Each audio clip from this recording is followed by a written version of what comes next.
Paano kung sa gitna ng iyong wedding of the year, dalawang bata ang sumigaw ng, "Daddy, itigil ang kasal!" At ang mas matindi, hindi mo sila kilala dahil ang alaala mo ay sadyang binura.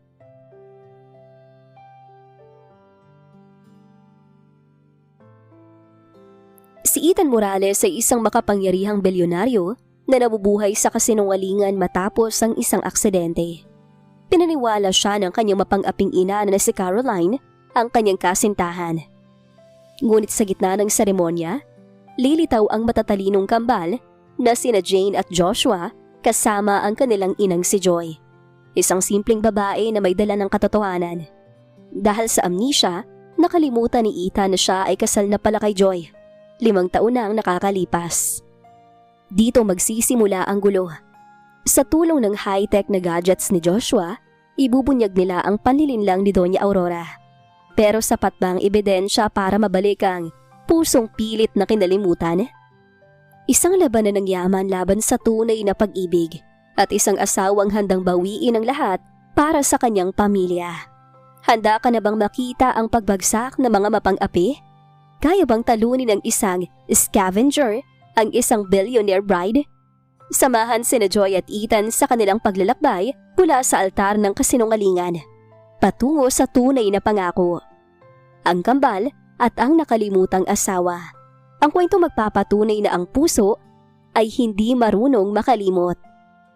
Magandang araw, Angels. Isang full story muli ang nais kong ibahagi sa inyo na siguradong magbibigay kilig at inspirasyon sa bawat isa. Pero bago tayo magpatuloy, kung bago ka pa lamang sa ating channel ay paki-like po ng ating video, paki-click din ang subscribe button, gayon din ang bell icon para lagi kayong updated sa mga parating ko pang uploads. Sa gitna ng malaking simbahan, nakahanda na ang lahat para sa wedding of the year. Si Ethan Morales, ang kaisa-isang tagapagmana ng Morales Group of Companies, ay nakatayo sa altar. Gwapo, matikas, ngunit tila may kulang sa kanyang mga mata. Isang bakas ng kalituhan na pilit itinatago ng kanyang ina na si Doña Aurora. Sa kabilang banda, si Caroline, isang ambisyosang modelong galing sa alta sosyedad, ay naglalakad na sa pasilyo.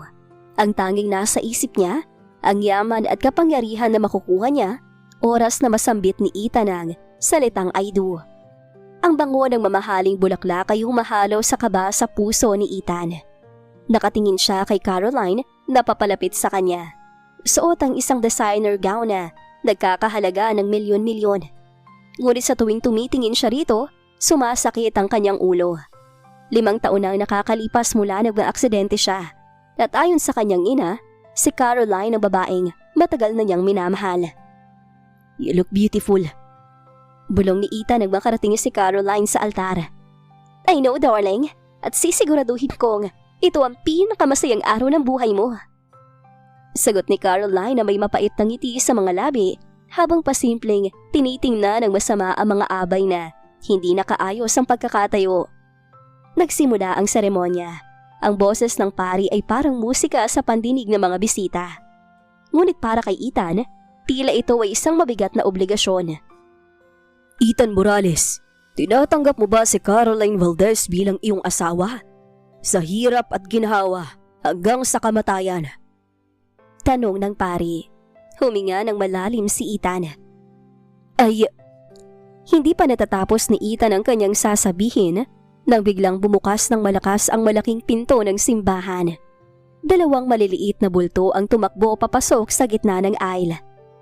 "Sandali lang po! Itigil ang kasal!" Sigaw ng isang maliit na tinig ng batang babae. Nalaki ang mga mata ni Doña Aurora. Napalingon ang lahat. 2 bata, isang lalaki at isang babae na nasa 5 taong gulang ang edad ang tumatakbo papunta sa altar.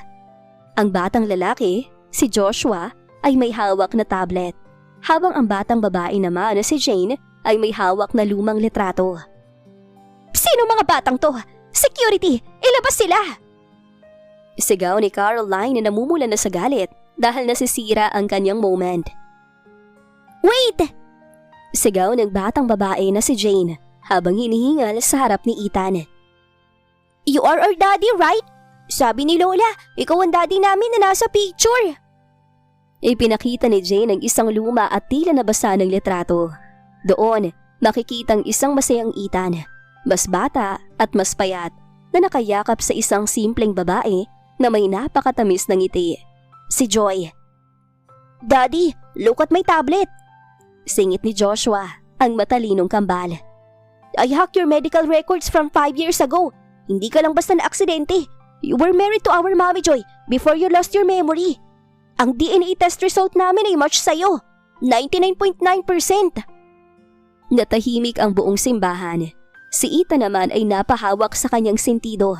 Isang mabilis na imahe ng isang payak na bahay, tawa ng isang babae at isang pangakong hindi kita iiwan ang dumaan sa kanyang isipan. Ethan, huwag ka maniwala sa mga batang yan! Sigaw ni Doña Aurora na halatang nanginginig na ang boses. Caroline, ituloy ang kasal! No!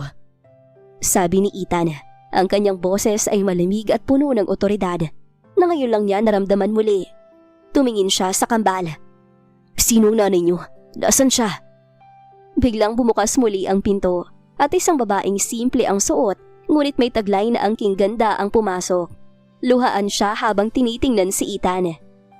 Jane, Joshua, tara na. Sabi ko sa inyo, may bago na siyang buhay. Mommy, no. Daddy needs to know the truth. Sagot ni Joshua. Tumingin si Ethan kay Joy. Ang sakit sa kanyang ulo ay unti-unting napalitan ng isang pamilyar na irit sa kanyang puso. Joy? Tumigil ang mundo para kay Ethan nang mabukuan niya ang babaeng nasa pinto. Joy, ang pangalang yon ay parang isang susi na nagbukas ng isang pinto sa kanyang isipan na matagal nang nakakandado. Ngunit bago pa siya makalapit, humarang na si Caroline. Ang kanyang muka ay punong-puno ng pagkamuhi. Sino ka para sirain ang kasal ko?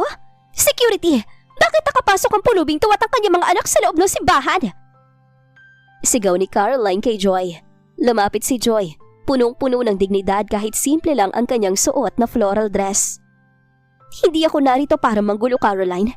Narito ako dahil kinuha ng mga anak ko ang tablet ko at tumakas sila para hanapin ang daddy nila. Tumingin siya kay Ethan. Ang kanyang mga mata ay puno ng lungkot at pangungulila. Ethan, pasensya na. Hindi ko intensyong magpakita sa iyo sa ganitong paraan. Ethan, huwag ka makinig sa kanya! Singit ni Doña Aurora na mabilis na lumapit at hinawakan ang braso ng anak. Isa lang siyang oportunista. Gawa-gawa lang ang mga batang yan para perahan tayo. Ipalabas niyo na sila ngayon din. Ngunit hindi nagpatinag ang batang si Joshua. Iniharap niya ang kanyang tablet sa mga bisita at sa mga nakatutok na kamera ng media na naroon para i-cover ang Wedding of the Year. Wait, Lola Aurora!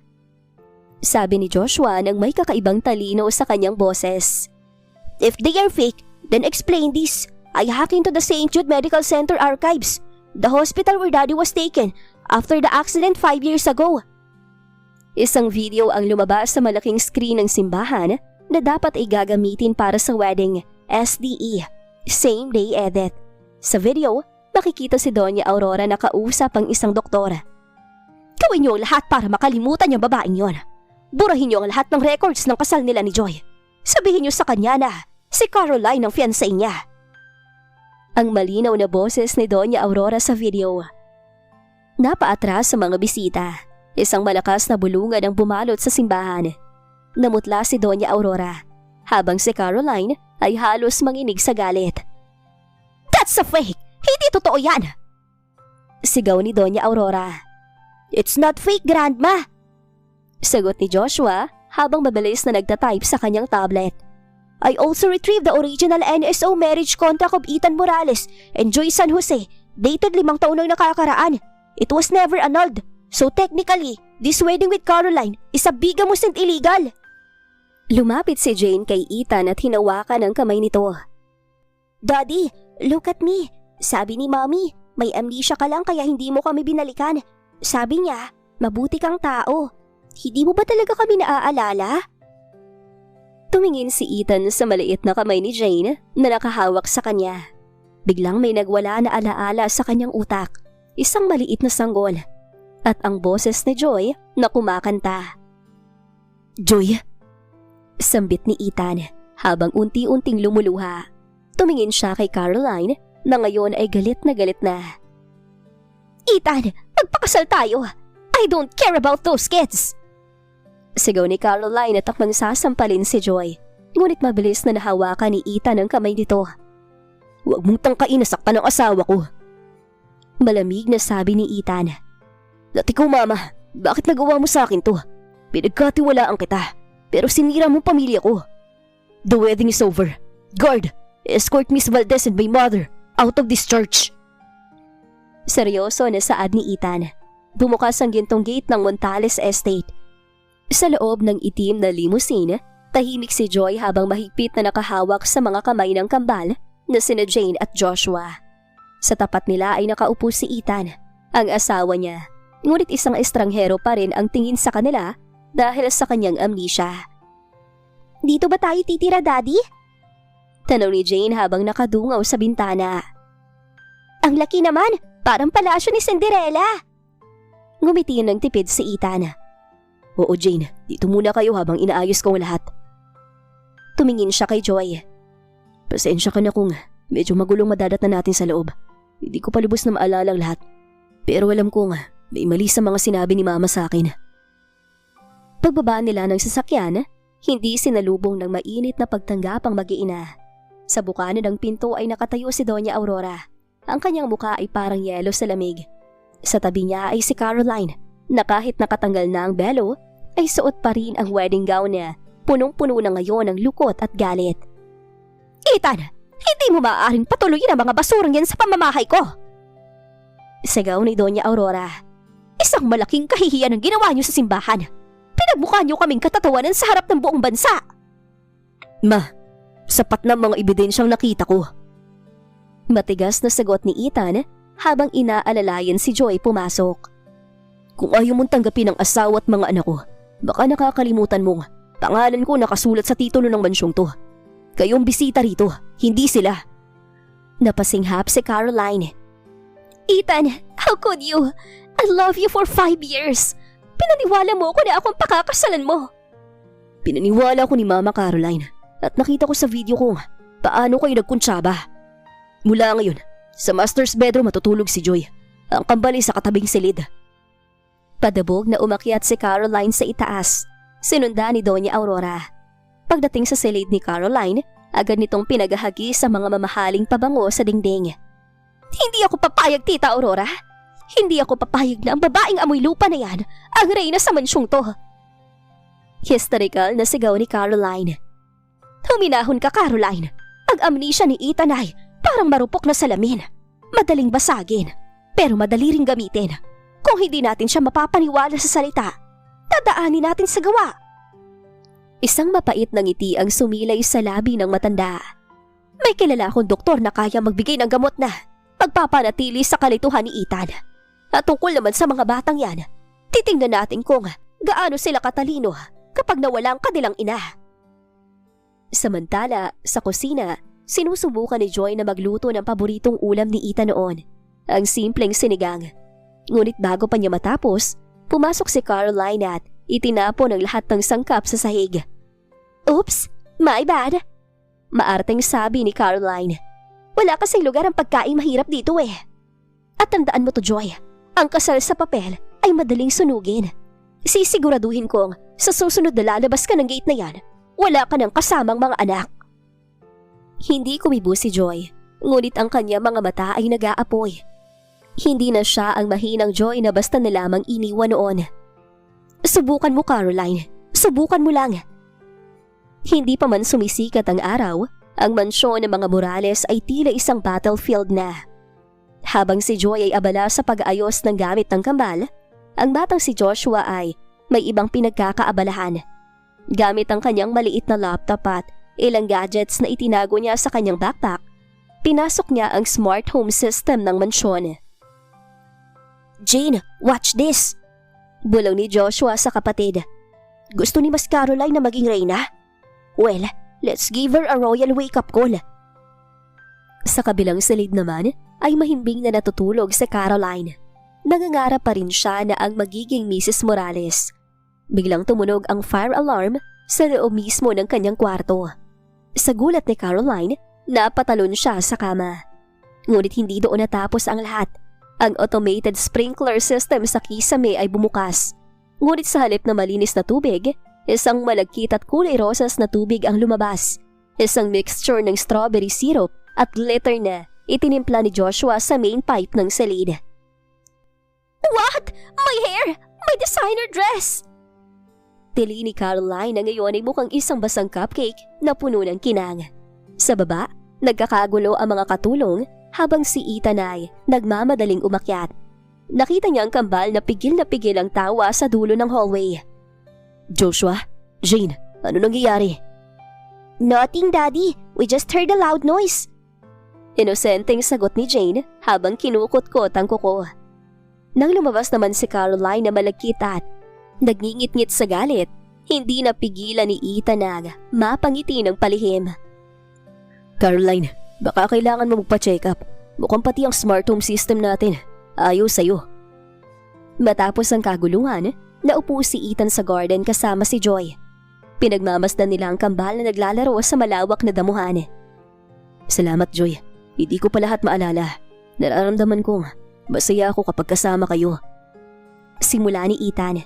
Ngunit ang ngiti ni Joy ay napalitan ng lungkot nang tumunog ang kanyang cellphone. Isang video call mula sa isang lalaking nagngangalang Mark. Joy, kumusta kayo riyan? Nakakakain na bang mga bata? Kung nahihirapan kayo sa mansyon, bumalik na kayo rito sa probinsya. Hihintayin ko kayo. Sabi ng baritonong boses sa kabilang linya. Salamat, Mark. Maayos naman kami rito. Salamat sa lahat ng tulong mo nitong nakaraang 5 taon. Malambing na sagot ni Joy. Biglang tumayo si Ethan. Nakaramdam siya ng kakaibang selos. Sino yun? Malamig na tanong ni Ethan. Si Mark, ang taong tumulong sa akin noong buntis ako at walang matakbuhan. Siyang tumayong tatay ng kambal noong akala namin ay patay ka na. Paliwanag ni Joy. Tumayong tatay? Pag-uulit ni Ethan, ang kanyang mga kamao ay nakakuyom. I am their father, Joy. Hindi ko kailangan ng kapalit. Pero wala ka nun, Ethan. Kinalimutan mo kami. Hirit ni Joy. Ang mga mata ay nagsisimulang magtubig. Hindi ko ginustong makalimot. Sigaw ni Ethan. Ngunit agad ding kuminahon nang makita ang takot sa mata ni Joy. I'm sorry, pero ayaw kong marinig ang pangalan ng lalaking yan muli. Mula ngayon, ako lang lalaki sa buhay ninyo ng mga anak natin. Sa di kalayuan, nakamasid naman si Doña Aurora. Isang plano ang nabuo sa kanyang isipan. Kung selos ang magpapalayo kay Ethan kay Joy, gagamitin natin si Mark para sirain ang tiwala nila sa isa't isa. Bulong niya sa sarili. Isang marangyang hapunan ang ipinahanda ni Doña Aurora. Sa gitna ng mahabang mesa, nakaupo si Ethan na bakas pa rin ang kunot sa noo mula sa narinig na usapan kanina. Si Joy naman ay pilit na pinapakalma ang kanyang sarili habang inaalalayan ng kambal sa pagkain. May espesyal tayong panauhin ngayong gabi. Nakangiting sabi ni Doña Aurora, isang ngiting hindi nakakarating sa kanyang mga mata. Gusto ko kasing magpasalamat sa taong nag-alaga sa asawa at mga anak ng aking anak noong wala siya. Bumukas ang pinto at pumasok si Mark. Simple lang ang suot nito. Isang hamak na mekaniko mula sa probinsya. Ngunit ang kanyang tindig ay puno ng katapatan. Joy, tawag niya at baka sa kanyang boses ang labis na pag-aalala. Mark, anong ginagawa mo rito? Gulat na tanong ni Joy. Pinapunta ako rito ng iyong biyanan. Sabi niya, kailangan niyo ng tulong dahil hindi pa rin pala maayos ang pakikitungo sa inyo rito. Sagot ni Mark na tila walang kamalay-malay sa plano ni Doña Aurora.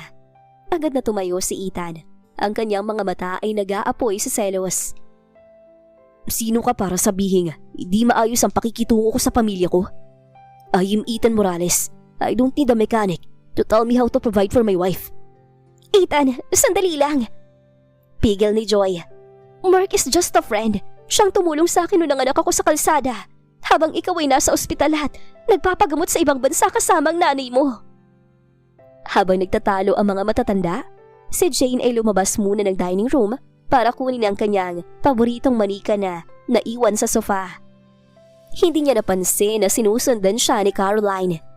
Sa madilim na bahagi ng hallway, hinarang ni Caroline ang bata. "Ikaw na bata ka?" Madiing bulong ni Caroline habang mahigpit na hinahawakan ang braso ni Jane. "Dahil sa inyong magkapatid, naging katatawanan ako. Akala niyo ba magiging prinsesa kayo rito? Hinding-hindi ako makakapayag." "Nasasaktan po ako, tita." Naiiyak na sabi ni Jane. "Mas masasaktan ka kapag itinulak kita sa hagdan na to at sasabihin kong nadulas ka lang." Banta ni Caroline, ang kanyang mukha ay parang isang kontrabida sa pelikula. Inangat niya ang kanyang kamay para sampalin ng bata. Ngunit bago pa tumama ang kamay niya, isang boses ang narinig mula sa likuran. "I wouldn't do that if I were you, Miss Glitterface." Si Joshua pala yon. Hawak ang kanyang tablet na nakatuto kay Caroline. "I'm recording everything, tita. High definition video with audio. Isang click ko lang, viral ka na sa social media." Napaatras si Caroline, nanginginig sa galit at takot. Sa kabilang banda, narinig ni Ethan at Joy ang ingay at agad na tumakbo patungo sa kanila. Nakita ni Ethan ang bakas ng pulang kamay ni Caroline sa braso ni Jane. "Caroline, get out. I told you to leave this house earlier, but you chose to stay and hurt my daughter." Sigaw ni Ethan. "Ethan, let me explain." "No more explanation." Singit ni Joy na sa pagkakataong ito ay lumapit kay Caroline at isang malutong na sampal ang ibinigay dito. "Yan ay para sa anak ko. At huwag na huwag mo susubukan hawakan silang muli dahil baka makalimutan kong tao ka rin." Pinalayas ni Ethan si Caroline, ngunit ang tensyon sa pagitan nila ni Joy at ang presensya ni Mark ay hindi pa rin natatapos. Lalo na't may hawak na lihim si Doña Aurora na hindi pa alam ni Joy ang katotohanang hindi aksidente ang pagkakaroon ng amnesia ni Ethan. Matapos ang kaguluhan kay Caroline, nanatili ang bigat ng hangin sa garden ng mansyon. Si Mark ay tila ayaw pang umalis, batit ang panganib na kinakaharap ni Joy. Sa harap ni Ethan na noon ay nakatiimbag at tila handang magwala, humakbang si Mark papalapit kay Joy. "Joy, hindi ko na kayang manahimik." Panimula ni Mark. Ang kanyang boses ay nanginginig sa emosyon. 5 taon kitang inalagaan. Nung iniwan ka na lalaking to, sadya man o hindi, ako nandun. Ako nagpuyat nung may lagnat ang kambal, Joy. Mahal kita. At akong panagutan kayo at ilayo sa lugar na to. Nanlaki naman ang mga mata ni Joy. "Mark, ano bang sinasabi mo? Alam mong kaibigan lang ang tingin ko sa'yo." "Kaibigan? O dahil umaasa ka pa rin sa isang lalaking, hindi ka malang maalala?" Hirit ni Mark. Hindi na nakapagpigil si Ethan. Hinawakan niya sa kwelyo si Mark. "Umalis ka na, bago ko pa makalimutan na bisita ka rito. Ang asawa ko at ang mga anak ko ay hindi kailanman magiging sayo." Habang nagkakagulo sa garden, si Joshua naman ay tahimik na gumagapang sa hallway patungo sa silid ni Doña Aurora. Napansin niya kasi na tuwing gabi, may espesyal na tsaa na ipinapainom ang kanyang lola kay Ethan. Gamit ang kanyang maliit na flashlight, nakita niyang isang maliit na bote sa basurahan ng banyo ni Doña Aurora. Kinuha niya ito at mabilis na niskan ang label gamit ang kanyang tablet. Ang resulta, isang uri ng strong sedative at memory suppressant, isang gamot na nagpapanatili sa pagkalito ng utak at pumipigil sa pagbabalik ng mga alaala. "I knew it!" bulong ni Joshua. "Pinapakain ni Lola si Daddy ng gamot para hindi niya kami maalala. Sorry Lola, pero hindi ka magwawagi." May ngiti sa labi na saad ng bata. Eksaktong paglabas ni Joshua sa silid, nakasalubong niya ang kanyang lola. "Anong ginagawa mo ritong bata ka?" Matalim na tanong ni Doña Aurora. "Checking the wifi, Grandma. By the way, Daddy's tea smells experimental. Sigurado po ba kayong healthy yun?" Napatigil si Doña Aurora, kinabahan sa talino ng bata. Samantala, sa garden, nauwi sa tulakan ng sakupaan ni Ethan at Mark. Sa gitna ng tensyon, biglang napahawak si Ethan sa kanyang ulo. Isang matinding kirot ang gumuhit sa kanyang sentido. "Ethan, ano nangyayari?" Sigaw ni Joy habang inaalalayan ng asawa. Ang ulo ko, Joy. Ang sakit. Saad ni Ethan. Sa gitna ng sakit, isang malinaw na alaala ang bumalik. Ang araw ng kanilang kasal ni Joy sa isang maliit na kapilya sa probinsya. Ang amoy ng dagat at ang pangako niyang hindi siya makakalimot. Joy, naalala ko na. Bulong ni Ethan bago siya mawala ng malay sa bisig ni Joy. Nagkatinginan sina Joy at Mark habang si Doña Aurora ay natatarantang tumakbo palabas ng mansyon. Alam ni Joshua na ito na ang pagkakataon para ibunyag ang lahat. Mabilis ang takbo ng ambulansyang patungo sa Montales Medical Center. Sa loob, mahigpit ang hawak ni Joy sa kamay ni Ethan na nananatiling walang malay. Sa tabi niya, tahimik lang si Joshua. Ngunit ang kanyang isipan ay mabilis na nag-iisip ng susunod na hakbang. Hawak pa rin niya ang maliit na bote ng gamot na nakuha niya sa silid ni Doña Aurora. Pagdating sa ospital, agad na sinalubong sila ni Dr. Alcantara, ang family doctor ng mga Montales. I'll take it from here, Mrs. Montales. Sabi ng doktor na may halong pagmamadali. Kailangan nating isedate si Ethan. Masyadong na-stress ang kanyang utak kaya siya nahimatay. Wait, Doc! Harang ni Joshua bago pa man maipasok ni Ethan sa ICU. Bakit yung si Daddy isesedate? His vitals are stable, but his neural activity is spiking. Hindi ba dapat anticonvulsant ang ibigay niyo at hindi sedative na may memory suppressant component? Napatigil sa Dr. Alcantara. Tumingin siya sa bata na tila hindi makapaniwala. How do you know those terms, kid? Umalis ka rito. Let the professionals do their job.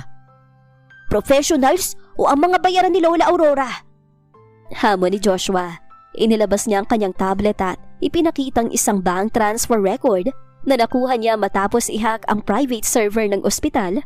5 minuto lang ang nakakalipas. Isang malaking halagang pumasok sa account niyo galing sa personal fund ni Doña Aurora noong nakaraang buwan.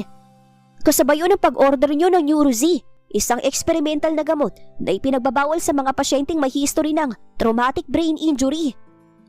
Namutla si Dr. Alcantara. Sa likuran nila, dumating si Doña Aurora na hingal na hingal. Doktor, gawin mo na dapat mong gawin. Huwag ka makinig sa batang yan. Hindi na po maaari, Lola. Naka-on ang speakerphone ko at sa kabilang linya ay ang chief of medicine ng ospital na to at ang mga pulis. Narinig nila ang pag-amin niyo sa sabuatan. Biglang nagkagulo sa hallway. Hindi na nakatakas si Dr. Alcantara. Habang si Doña Aurora ay napasandal sa pader, hindi akalaing ang 5 taong gulang niyang apo ang tatapos sa kanyang plano. Sa gitna ng kaguluhan, dahan-dahang nagmulat ng mata si Ethan. Tumingin siya sa paligid at ang unang hinanap ng kanyang mga mata ay si Joy. Joy, ang kapilya. Bulong ni Ethan, ang kanyang boses ay paos ngunit sigurado. Naalala ko ng lahat. Ang aksidente, hindi ako nawala ng malay agad. Nakita ko si Mama na pinalalayo ka habang sugatan ako. Pilit niyang sinasabi na patay na ako para iwan mo ko. Niyakap ng mahigpit ni Joy si Ethan habang pumubuhos ang kanyang mga luha. Salamat sa Diyos, Ethan. Salamat at bumalik ka na sa amin. Hindi lang ako ang bumalik, Joy. Sabi ni Ethan habang nakatingin kay Joshua na ngayon ay nakangiti na sa kanila. Meron tayong matalinong anak na nagligtas sa ating pamilya. Ngunit sa kabila ng tagumpay na ito, alam nilang hindi patapos si Caroline. Habang tinadakip ang doktor at iniimbestigahan si Doña Aurora, isang mensahe ang natanggap ni Joy sa kanyang phone mula sa isang hindi kilalang numero. Akala niyo ba ay tapos na? Kung hindi mapapasakin si Ethan, walang makikinabang sa kanya. Habang nagpapalakas si Ethan sa kanyang suit sa ospital, hindi tumitigil ang kanyang isipan. Gamit ang kanyang laptop, isa-isa niyang tinitingnan ang mga accounts ng Montales Group. Joy, simula pa lang to. Sabi ni Ethan habang nakatingin sa asawa. Lahat ng perang ginamit ni Mama para bayaran ang katahimikan ni na Caroline at Dr. Alcantara, babawiin ko. I'll freeze every asset they touched. Ngunit sa labas ng ospital, sa isang madilim na iskinita, nakaupo si Caroline sa loob ng isang lumang van. Wala na ang kanyang designer gown. Suot niya ngayon ay isang simpleng hoodie para hindi makilala. Hindi niyo ko pwedeng itapon na parang basura lang, Ethan. Nanginginig niyang bulong habang hinahawakan ng isang armas at isang litrato ng kambal. Sa labi ng ospital, pinayagan muna ni Ethan at Joy ang kambal na bumaba kasamang isang pinagkakatiwalaang bodyguard para bumili ng ice cream sa tapat. "Joshua, bantayan mo ang kapatid mo," paalala ni Joy mula sa bintana ng kwarto. "Don't worry, Mommy. I have my GPS tracker on Jane's watch." Kampanteng sagot ni Joshua. Ngunit hindi nila inaasahan ang bilis ng pangyayari. Isang grupo ng mga lalaki ang biglang humarang sa bodyguard ni Jane at Joshua. Bago pa man makaganti ang guard, isang itim na van ang huminto at sa pilitang isinakay ang kambal. "Jane! Joshua!" Sigaw ng bodyguard, ngunit huli na ang lahat. Humarurot na ang van palayo. Sa loob ng van, nagpupumigla si Jane. "Bitawan niyo kami! Daddy will find you!" "Quiet, you little brat!" Sigaw ni Caroline habang tinatanggal ang kanyang maskara. "Ang daddy niyo ay masyadong busy sa pagbawi ng yaman niya. Ngayon, kayo ang magiging ticket ko para makuha ang lahat ng gusto ko." Ngunit hindi natakot si Joshua. Sa halip, dahan-dahan niyang pinindot ang isang button sa kanyang sapatos.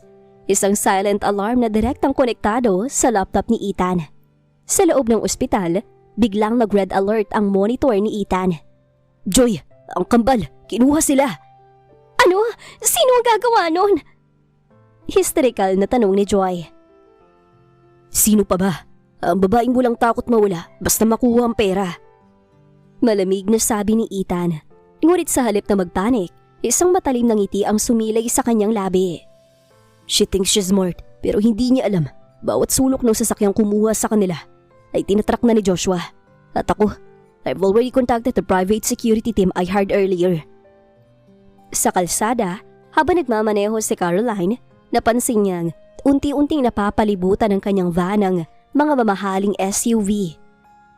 Sa taas naman, isang drone ang sumunod sa kanila. "Ano nangyayari?" Sigaw ni Caroline sa kanyang driver. "Ma'am, nablock tayo. Hindi tayo makakalabas ng syudad." Sagot ng driver. Biglang nagring ang phone ni Caroline, si Ethan. "Hello, Caroline?"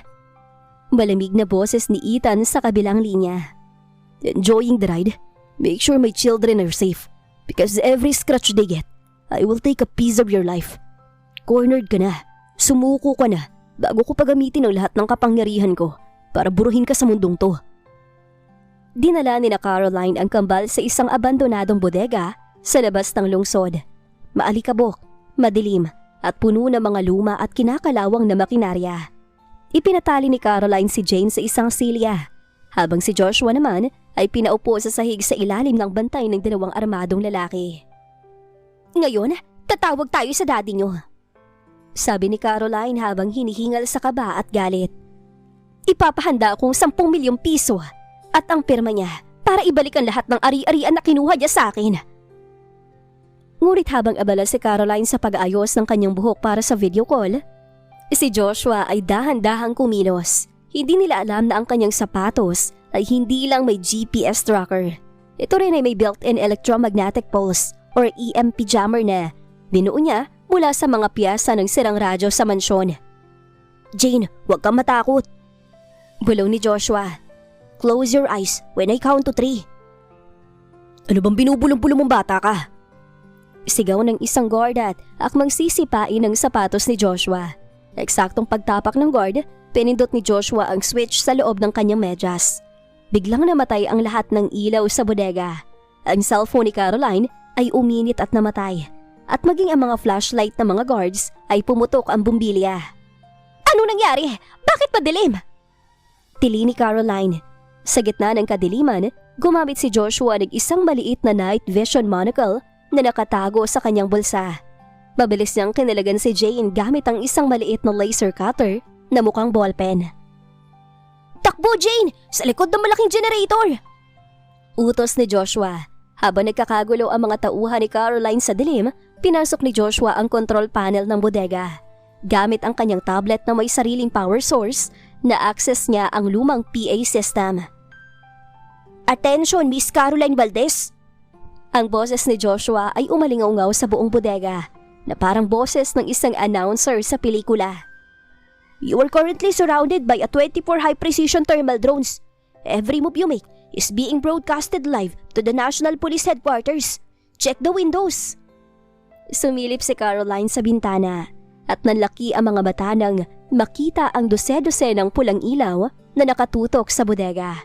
Hindi ito mga drones, ito ay mga laser sights ng sniper team ni Ethan na kakarating lang. Biglang bumukas ang malaking pinto ng bodega. Isang silaw ng liwanag ang pumasok at doon nakatayo si Ethan, batikas at puno ng galit, kasama ang mga pulis. Sa tabi niya ay si Joy na halos liparin ang distansya para yakapin ang mga anak. Bitawan mong armas, Caroline. Malamig na sabi ni Ethan. Sisiguraduhin kong ang susunod na tirahan mo ay isang selda na walang bintana habang buhay. Napaiyak na lang si Caroline sa takot at desperasyon. Binitiwan niya ang kanyang armas at lumuhod sa sahig. Ethan, patawarin mo ko. Kailangan ko lang ng pera. Ang pera ay kinikita, Caroline. Hindi ninanakaw gamit ang buhay ng mga bata. Sagot ni Ethan. Nang makuha na ni Joy at Ethan ang kambal, yumakap si Joshua sa kanyang ama. Daddy, I disabled their communication devices. Hindi sila makakatawag ng backup. Ngumiti si Ethan at hanilikan ang noo ng anak. You did well, son. You really are a Montales. Matapos ang pagliligtas sa bodega, muling nagliwanag ang mansyon ng mga Montales. Hindi ito ang malamig na liwanag ng mga nakaraang taon, kundi isang init na dulot ng muling pagbubuklod ni Ethan at Joy. Isang malaking piging ang inihanda ni Ethan para sa victory and homecoming ng kanyang tunay na mag-ina. Ang mga pinamaka-impluwensyang tao sa bansa ay naroon, hindi para sa isang kasal, kundi para masaksihan ang pagpapakilala sa mga tunay na tagapagmana ng Montales Group. You look stunning, love. Bulong ni Ethan habang inaalalayan ng asawa pababa ng grand staircase. Suot ni Joy ang isang royal blue na gown na nagpatingkad sa kanyang natural na ganda. Isang kagandahang hindi kailangan ng mamahaling alahas para kuminang. Salamat, Ethan, pero hindi pa rin ako mapalagay. Parang masyadong madali ang pagkakahuli kay Caroline. Sagot ni Joy. Ang kanyang mga bata ay nananatiling mapagmatsyag sa paligid. Sa gilid ng ballroom, ang kambal na sina Jane at Joshua ay naging sentro ng atensyon. Si Jane ay masayang nakikipaglaro sa ibang mga bata, habang si Joshua ay nakaupo sa isang sulok. Hawak ang kanyang tablet. Hindi siya naglalaro. Binabantayan niya ang security feeds ng mansyon at ang mga financial logs na nakuha niya mula sa laptop ni Caroline bago ito tuluyang makulong. Daddy, can I talk to you for a second? Tawag ni Joshua kay Ethan. Lumapit ang ama. Bakas ang pagmamalaki sa kanyang muka. What is it, my little genius? I tracked the bank transfer from Grandma's Aurora account. It's not just her money. May isang offshore account na nag-inject ng millions of pesos sa account ni Grandma 5 years ago. Exactly 2 weeks before your accident. Paliwanag ni Joshua habang ipinapakitang isang complex diagram ng mga transaksyon. And the owner of that account isn't Caroline. It's Don Valeriano Valdez. Napatigil si Ethan. Ang pangalang Valeriano Valdez ay ang pinakamalaking karibal ng kanyang ama sa negosyo. Bago ito pumanaw, akala ng lahat ay nagretiro na ito sa ibang bansa matapos malugi ang kanilang kumpanya. Biglang bumukas ang pinto ng ballroom. Isang matandang lalaki na may hawak na tungkod ang pumasok, kasamang isang grupo ng mga abogado.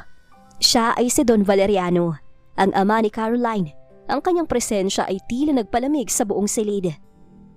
Doña Aurora, bakit ka nanginginig? Nakangising sabi ni Valeriano habang nakatingin sa ina ni Ethan na ngayon ay putlang-putla. Akala mo ba ikaw lang may pakana ng lahat ng ito? Valeriano, anong ginagawa mo rito? Tapos na ang usapan natin. Sigaw ni Doña Aurora na halatang nawawalan na ng kontrol. Humarap si Valeriano kay Ethan. Ethan, your mother was just a puppet. Siya ang may ayaw kay Joy dahil sa katayuan nito sa buhay. Pero ako ang may ayaw sa inyong mga Montales dahil pinagbagsak ng tatay mo ang pamilya ko 30 taon nang nakakalipas. Ginamit ko ang galit ng nanay mo para sirain ka. Ako nag-utos na lagyan ng nakakahilo ng gamot ang sasakyan mo noong araw ng aksidente mo. At ako rin ang nagbayad kay Caroline para paibigin ka habang wala kang maalala. Nagsimulang magbulungan ng mga bisita. Si Joy ay napahawak sa braso ni Ethan, habang si Joshua ay mabilis na pinindot ang record sa kanyang tablet. So, you're the mastermind. Malamig na sabi ni Ethan, ang kanyang boses ay parang bakal. Ginamit mong sarili mong anak bilang pain para makuha ang kumpanya ko. Caroline was a small price to pay for revenge. At ngayon, dahil may hawak akong mga dokumento na nagpapatunay na ang kalahating lalpain ng Montales ay nakasanla sa akin sa pamamagitan ng mga ilegal na transaksyon ng nanay mo, kukunin ko na ang nararapat na para sa akin. Inilabas ni Valeriano ang mga dokumento. Ngunit bago pa niya ito maipakita sa lahat, tumayo si Joshua sa gitna ng ballroom. Actually, Don Valeriano, I found those documents in your cloud storage 10 minutes ago. Invalidate na po mga yan dahil na-report ko na sa Anti-Money Laundering Council ang lahat ng dami accounts ninyo. Right now, your assets are frozen and there's a warrant of arrest for corporate espionage and attempted murder heading this way. Kasabay ng salitang yon, ang tunog ng mga sirena ng pulis ay muling narinig sa labas ng mansyon. Nanlaki ang mga mata ni Valeriano. Hindi niya akalain na ang isang 5 taong gulang na bata ang wawasak sa 30 taon niyang plano ng paghihiganti. Ethan, Joy, I will destroy you. Sigaw ni Valeriano habang hinihila siya ng mga pulis palabas kasama si Doña Aurora na isinasama rin para sa investigasyon. Naiwan ang katahimikan sa ballroom. Tumingin si Ethan kay Joy at sa kambal. It's finally over. The past can't hurt us anymore. Lumipas ang ilang linggo matapos ng kaguluhan sa mansyon, ang dating madilim na tahanan ng mga Montales ay napuno na ng tawanan. Tinanggal na ni Ethan ang lahat ng mabibigat na kurtina at pinalitan ito ng mga kulay na sumisimbolo sa pag-asa. Si Joy na dati ay isang simpleng tindera ay dahan-dahan ng natututong mamahala sa Montales Foundation para sa mga batang biktima ng pang-aabuso. Isang layuning malapit sa kanyang puso. Isang umaga, habang nag-aalmusal ang pamilya sa garden, lumapit ang sekretary ni Ethan. Sir, may sulat po galing sa Correctional Institute for Women. Mula raw po kay Caroline Valdez. Natigil sa pagsubo si Joy. Tumingin si Ethan sa asawa. Tila nagtatanong kung dapat ba nilang buksan ito. Gusto mo bang basahin? Sige, tingnan natin kung anong huling sasabihin niya. Sagot ni Joy ng may katatagan. Binuksan ni Ethan ang sobre. Ang sulat ay puno ng mansya ng luha at nanginginig na sulat kamay. Ethan at Joy, alam kong wala akong karapatang humingi ng tawad. Narito ako sa selda at bawat gabi ay naririnig ko ang boses ng aking ama na kinakamuhian ako dahil sa aming pagkatalo. Nawala ng lahat sa akin. Ang yaman, ang ganda at ang dangal. Pero ang pinakamasakit ay ang malaman na ginamit lang ako ng sarili kong ama para sa paghihiganti niya. Joy, patawarin mo ako sa ginawa ko kay Jane. Hindi ko alam kung paano ko naging ganong klaseng tao. Ethan, sana ay maging masaya na kayo. Ipinauubaya ko na ang lahat. Sa tingin mo ba, totoo siya? Tanong ni Joy habang nakatingin sa malayo. Siguro, pero ang kapatawaran ay hindi ibinibigay dahil lang hiningi ito. Ibinibigay ito kapag handa na ang puso nating magpalaya. Sa ngayon, ang mahalaga ay ligtas tayo, Joy. Biglang lumapit si Joshua na may dalang device. Daddy, Mommy, look! I upgraded the mansion security to biometric voice recognition. Wala nang makakapasok na hindi natin kamag-anak. Natawa si Ethan at binuhat ang anak. Masyado ka ng advance, Joshua. Pero salamat. Dahil sa iyo, mas mahimbing ang tulog namin ng mami mo. Ngunit sa gitna ng kanilang saya, biglang napahawak si Ethan sa kanyang dibdib. Nabutla siya at bahagyang napaatras. Ethan, ayos ka lang? Kabadong tanong ni Joy. I'm fine. Bigla ako nahilo. Bulong ni Ethan. Hindi niya sinabi kay Joy na nitong mga huling araw, tila may mga sandaling nagdidilim ang kanyang paningin. Ang epekto ng Neurozine na ipinainom sa kanya noon ay tila may iniwang bakas na hindi basta-basta mawawala ng operasyon. Sa kabilang dako, sa loob ng kulungan, isang mahiwagang ngiti ang sumilay sa labi ni Caroline habang kausap ang isang nurse. Nainom na ba niya ang regalo ko bago ako nakuha ng mga pulis? Bulong ni Caroline. Opo ma'am, ang huling gamot ang sopresantay na isalin na sa kanya mga gamot sa ospital noon pa. Sagot ng nurse na mukhang nabayaran din ang pamilya Valdez. Ang sikat ng araw sa garden ay Biglang nagdilim para kay Joy nang makita niyang bumagsak si Ethan sa damuhan. Ethan, gising! Sigaw ni Joy habang pilit na inaalaya ng asawa. Mabilis na tumakbo ang mga bodyguard at dinala si Ethan sa loob ng mansyon. Ngunit sa pagkakataong ito, hindi lang simpleng pagkahilo ang nangyari. Ang kanyang mga mata ay nananatiling nakapikit at ang kanyang paghinga ay mabigat at tila may humaharang. Agad na kinuha ni Joshua ang kanyang tablet at ikinonekta ito sa smartwatch ni Ethan na nagsisilbing health monitor. Mommy, his neurotransmitters are failing. Ang Neurizin na ipininom sa kanya noon, by timer effect pala to. It's designed to shut down the brain's motor functions after a few weeks of being active. Ano gagawin natin, anak? Umiiyak na tanong ni Joy. May nahanap akong file sa encrypted emails ni Lola Aurora. May isang doktor, si Dr. Samuel Mendez. Siyang orihinal na researcher ng gamot na to. Pero tinanggihan siya ni Lola nun dahil gusto ni Dr. Mendez na gamitin to sa panggagamot, hindi sa pagbura ng memorya. Pinatapon siya ni Lola sa isang liblib na baryo sa dulo ng Batangas para hindi siya makapagsalita. Hindi na nag-aksaya ng panahon si Joy. Ihanda ang sasakyan. Joshua, sasama ka sa akin. Jane, manatili ka rito kasama ang mga nurse at guards para bantayan ang daddy mo. Ang biyahe patungong baryo Pagkilatan ay puno ng kaba. Ang kalsada ay maputik, madilim at napapalibutan ng matatayog na puno. Habang nagmamaneho ang kanilang driver, si Joshua ay patuloy na nagbibigay ng direksyon gamit ang satellite map. Mami, malapit na tayo. Pero ayon sa data, si Dr. Mendez ay nagtatago dahil sa takot sa mga tauhan ni Don Valeriano. Paalala ni Joshua. Pagdating nila sa isang maliit na kubo sa paanan ng bundok, hinarang sila ng isang matandang lalaki na may hawak na armas. Sino kayo? Anong kailangan niyo dito? Kailangan po namin si Dr. Mendez. Sigaw ni Joy habang bumababa ng sasakyan. Ang asawa ko, si Ethan Montales. Ayoko mawala siya dahil sa Neuroz. Napatigil ang matanda. Ibinaba niya ang kanyang hawak at tinitigan si Joy. Montales, ang anak ni Aurora. Bakit tutulungan ng pamilyang sumira sa buhay ko? Lumapit si Joshua at ipinakitang isang lumang litrato sa kanyang tablet. Ang litrato ni Dr. Mendez noong kabataan niya kasamang kanyang pamilya na kinuha rin sa kanya ng mga Valdez. Dok, hindi po kami tulad nila. Ginamit din po kami. Ang daddy ko ang tanging paraan para mabigyan ng katarungan ang lahat ng ginawa ni na Lola at Don Valeriano. Please, kailangan po namin ng tulong mo. Nakita ni Dr. Mendez ang katapatan sa mga mata ng bata. Huminga siya ng malalim. Ang antidote ay hindi isang tableta. Isa itong serum na kailangan itimpla ng eksakto sa loob ng 6 na oras. Pero may problema. Ang huling sangkap ay nasa laboratorio ni Valeriano na ngayon ay bantay sarado ng mga natitirang tauhan niya. Nagkatinginan sina Joy at Joshua. Kung kailangan pasukin ang laboratorio ng kaaway, gagawin namin. Matapang na sabi ni Joy habang ang ulan ay malakas na bumubuhos sa Batangas sa loob ng mansyon ng mga Montales.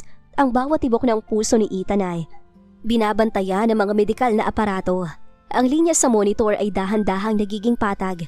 Si Jane ay umiiyak sa tabi ng kama ng kanyang ama, habang ang mga nurse ay hindi na malaman ang kanilang gagawin. Daddy, huwag kang matutulog. Parating na si Mommy at Joshua. Bulong ni Jane habang hawak ang malamig na kamay ni Ethan. Samantala, sa labas ng isang lumang bodega sa gitna ng masukal na kagubatan sa hangganan ng Laguna, nakatigil ang sasakyan ni na Joy. Iyon ang lihim na laboratorya ni Don Valeriano, ang lugar kung saan nilikha ang gamot na unti-unting pumapatay kay Ethan. Mami, ayon sa thermal scan ko, may 4 na armadong gwardiya sa loob. Sabi ni Joshua habang nakatitig sa kanyang tablet. Hindi sila mga pulis, silang mga cleaners ni Valeriano. Narito sila para sunugin ang lahat ng ebidensya bago pa sila maabutan ng otoridad. Kailangan nating makuha ang gamot bago nila silaban ng lugar na to. Determinadong sabi ni Joy. Suot niyang isang itim na jacket at tactical boots na kinuha nila sa security shed. Hindi na siyang mahinang babaeng takot sa sariling anino. Siya ay isang ina at asawang lalaban hanggang sa huli. Ginamit ni Joshua ang kanyang signal jammer para patayin ang mga CCTV camera sa paligid. Mommy, go to the side entrance. I'll hack the electronic lock. Sa isang iglap, tumunog ang mahinang click. Pumasok si Joy sa madilim at malamig na pasilyo ng laboratorio. Ang amoy ng mga kemikal ay nakakahilo, ngunit hindi siya tumigil. Sa tulong ng earpiece, ginagabayan siya ni Joshua mula sa sasakyan. Left, Mommy! Sa dulo ng hallway, may vault na kulay silver. Nandun ang kailangan natin. Utos ni Joshua. Naglakad si Joy at ilang sandali pa ay nakita niya ang dalawang gwardya na nagbubuhos ng gasolina sa mga dokumento sa kabilang silid. Bilisan nyo! Dapat abon ang lahat ng mga to bago mag-umaga. Sigaw ng isa. Mabilis na nakarating si Joy sa vault. Joshua, ang code. I'm working on it. Ang encryption ay military grade. Wait, 071921. Yun, Mommy, ang code. Nang bumukas ang vault, nakita ni Joy ang isang maliit na vial na may makinang na asul. Iyon na ang huling sangkap. Ngunit bago pa niya ito makuha, isang boses ang narinig niya mula sa likuran. Masyado ka matalino para sa isang basurera. Wika ng head guard habang nakatutok ang armas kay Joy. Bitawan mo yan. Malamig na sabi ni Joy, ngunit hindi siya natatakot. Biglang ang lahat ng sprinkler system sa loob ng laboratorya ay bumukas na sinundan ng isang nakakabinging alarm. Mommy! Doc! Sigaw ni Joshua sa earpiece. Sa gitna ng kalituhan ng mga gwardya dahil sa tubig at ingay, kinuha ni Joy ang isang fire extinguisher at itinapat ito sa mukha ng guard. Sa isang mabilis na pagkilos, nakuha niya ang vial at tumakbo palabas ng silid. Mommy! Paandarin mo ng sasakyan! Sigaw ni Joshua habang humaharurot palabas ng nasusunog na bodega. Nang makabalik sila kay Dr. Mendez, mabilis na itinimpla ng doktor ang serum. Ito na ang huling pagkakataon. Kung hindi ito tatalab sa loob ng isang oras, ang utak ni Ethan ay tuluyan ang hihinto. Mabilis silang bumalik sa mansyon. Ang bawat segundo ay parang isang taon. Pagdating nila sa silid ni Ethan, ang monitor ay naglalabas na ng mahabang tunog. Isang flatline. Hindi, Ethan! Sigaw ni Joy habang itinutusok ni Dr. Mendez ang antidote sa IV line ni Ethan. Tumahimik ang lahat. Ang tanging naririnig ay ang hikbi ni Jane at ang mabilis na paghinga ni Joshua. Tumingin silang lahat sa monitor. 1 segundo, 2 segundo, isang mahinang pintig. Unti-unting bumalik ang kulay sa mukha ni Ethan. Dahan-dahan niyang iminulat ang kanyang mga mata at tumingin kay Joy. Panaginipan ko na iniligtas niyo ako. Mahinang sabi ni Ethan. Niyakap siya ni Joy nang may kasamang luha ng kagalakan. Hindi mo na kailangan managinip, Ethan. Narito na kami at hindi na tayo muling magkakahiwalay pa ng mga anak natin. Matapos ang madilim na yugto at mga plano ng paghihigante, isang payapang umagang sumalubong sa pamilya Montales. Hindi sa marangyang katedral, kundi sa isang maliit at lumang kapilya sa tabing dagat ng Batangas.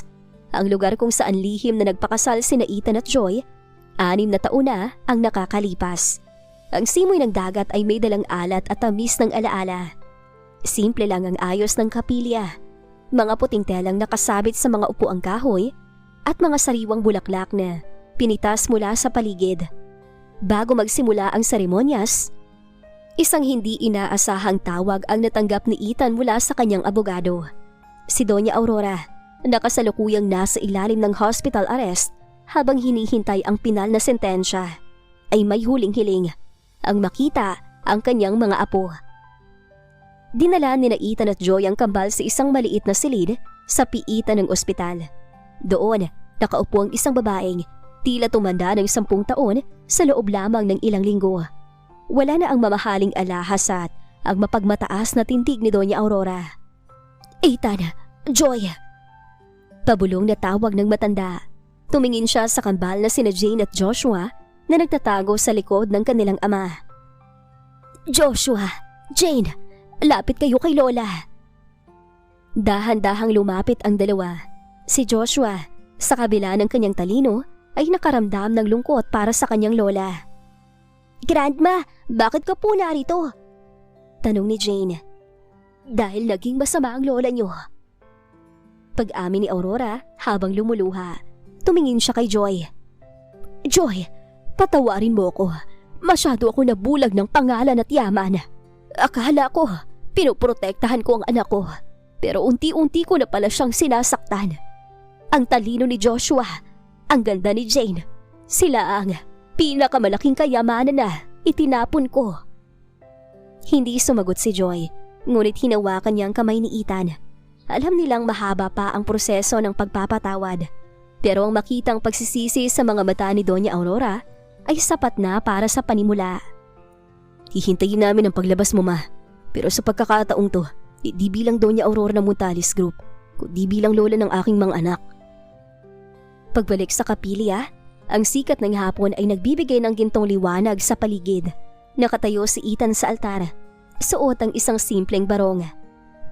Sa dulo ng aisle, naglalakad si Joy. Hawak ang mga kamay ni Jane at Joshua. Walang magarbong musika. Tanging ang tunog ng mga alon at ang mahinang pag-awit ng mga ibon. Nang makarating si Joy sa harap ni Ethan, hinawakan ng asawa ang kanyang mga kamay. Joy, 5 taon ang ninakaw sa atin. 5 taon na hindi ko naramdaman ang init ng iyong yakap at ang tawa ng ating mga anak dahil sa aking kahinaan at sa mga maling plano ng iba. Pero sa bawat segundong nakalimot ako, ang puso ko ay laging naghahanap sa iyo. Ngayon, sa harap ng Diyos at ng ating mga anak, muli ako nangangako. Ikaw lang ang tanging babae ng aking buhay. Hindi na ako muling makakalimot dahil ang pangalan mo ay nakaukit na sa bawat hininga ko. Naiyak si Joy habang binibigkas ang kanyang sagot. Ethan, dumaan tayo sa apoy, inapi, minaliit at pilit na pinaghiwalay. Pero ang pag-ibig na totoo ay parang ginto. Mas lalong kumikinang kapag sinusubok ng panahon. Tinatanggap kita muli dahil ikaw ang Ethan na minahal ko noong wala pa tayong kahit na ano. Kasama ang ating mga anak, itatayo natin ang isang pamilyang hindi kayang gibain ng anumang yaman o kapangyarihan.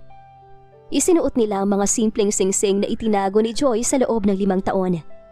I pronounce you, once again, husband and wife. Wika ng pare. Sa gitna ng palakpakan ng ilang malalapit na kaibigan at ni Dr. Mendez na naging bahagi na rin ng kanilang pamilya, naghalika ng mag-asawa. Lumapit ang kambal at yumakap sa kanilang mga binti. Group hug! Sigaw ni Jane. Habang naglalakad sila palabas ng kapilya, kinuha ni Joshua ang kanyang tablet at kumuha ng litrato. This is the best data entry ever! Bulong niya habang nakangiti. 1 taon ang mabilis na lumipas. Wala na ang mga anino ng nakaraan. Si Doña Aurora ay nakalaya na dahil sa kanyang mahinang kalusugan. Ngunit sa halip na bumalik sa mansyon, pinili niyang tumira sa isang maliit na bahay malapit sa pamilya ni Ethan. Doon, siya ang naging paboritong kalaro ni Jane at tagaluto ng merienda ni Joshua. Natutunan na rin niyang yakapin si Joy bilang tunay na anak. Si Caroline naman ay nananatiling nasa loob ng kulungan. Kung saan, unti-unti niyang natututunan ng tunay na halaga ng pagsisisi habang nagtatrabaho sa livelihood program ng bilangguan. Sa malawak na garden ng mansyon, naghahanda ang lahat para sa ika-6 na kaarawan ng kambal.